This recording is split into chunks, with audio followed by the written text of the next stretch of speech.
If you're on the lookout for a great new show to help teach you about business, check out the Hustle Daily Show, brought to you by the HubSpot Podcast Network, the audio destination for business builders. The Hustle Daily Show is your daily dose of business, tech, news, and original stories to keep you in the loop on what's trending in business. Just like here, it's a daily podcast on which their team of writers break down the biggest business headlines in 10 minutes or less and explain why you should care about them. They'll also do deep dives on topics like a man who won the lottery 14 times and why it's nearly impossible to buy an original Bob Ross painting. I checked out a few episodes of the Hustle Daily Show, and to me, it was quick, educational, and feels like the perfect show to pair with OWD. So search for the Hustle Daily Show in your favorite podcast app, like the one you're using right now. You'll be glad you did. This is Optimal Work Daily, episode 1233. 5 Important Rules to Follow When Telecommuting by Evita with digtofly.com. And hey there, I am Dan, and I'm your host and narrator here on OWD, the show that's all about improving your work life. So I'm happy to be here sharing another article with you that will hopefully help you do just that. For now, let's get to our post from Dig to Fly as we optimize your life. 5 Important Rules to Follow When Telecommuting by Evita with digtofly.com. Having experience in working from home for a company through my husband and working from home for myself, I'd like to explore the topic of working from home from both angles. Let's look at how to make the most of your work happiness when you telecommute for a company. Number 1, take accountability. Working from home is for the most part a big privilege, so make sure you're serious about it should you decide to go this route with your company. Remember that there are still tasks that need to be done and people who depend on you. In this type of environment, you do get more personal freedom, but that also means you need to take more accountability and initiative for your work. Make sure, therefore, that you know what your company expects of you, what hours you must be available between, and what methods of communication you will be using. Carl's note: I've seen friends set their careers back because they stopped being a go-getter. They went into cruise mode and stopped wowing their manager and coworkers. One friend told me he wished he would have taken more accountability for his own work. It took him 1.5 years to gain his manager's trust back. Number 2, organize yourself. This is perhaps the most important tip to having a happy and productive work-at-home routine that both you and your company can be satisfied with. An obvious part of this is having the right technology. Today, we have technology to stay so well connected, whether it's a quick email, a teleconference, or Skype call. We can easily hold meetings with people all over the world or share documents within seconds. Technology can schedule meetings for you, breaks, alerts, and so much more. You just have to make sure it works for you, not against you, in how you organize your day. Therefore, just because you don't have to wake up at 6 or 7 a.m. any longer, making sure that you are conscious of time and how you spend it is crucial. This is a huge make-it-or-break-it aspect of telecommuting and work-from-home happiness. 3. Schedule breaks. One of the biggest things that I've seen happen personally, especially to people who really love their work, is once in a home environment, not only do they become more productive, they actually go overboard. Yes, there is such a thing as too much of a good thing. As there are no coworkers around you calling you out for a break or an official time to stop, it's very easy to get caught up in your work and suffer in various ways. In being a happy employee, you need to be a healthy and balanced one too. Therefore, it's very important to have scheduled breaks for proper eating, exercise, etc. Take time out to eat properly, take a stretch break, or even a short walk.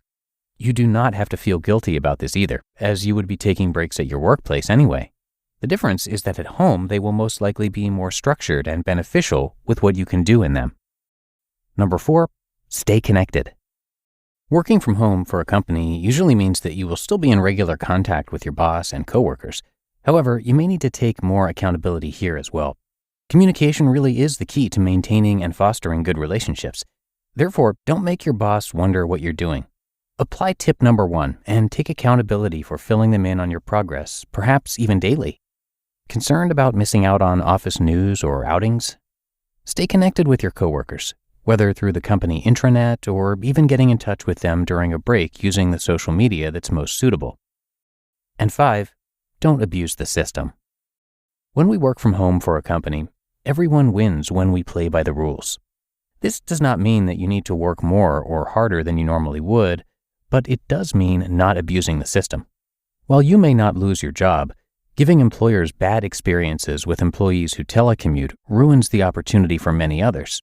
If you really don't want to do what you're doing, then perhaps it's best to re-examine if this is the right job for you altogether. Otherwise, enjoy yourself and the added benefits that working from home can offer while offering your company top quality work. Conclusion. Naturally, working from home is not for everyone. Some people just need that pressure or structured environment of a workplace, while other jobs just simply cannot accommodate it. Carl's note. People also need social interaction. Working from home can be lonely if a person doesn't take time to reach out to others. That's why you might want to consider working in a coffee shop or public library for a few hours each day.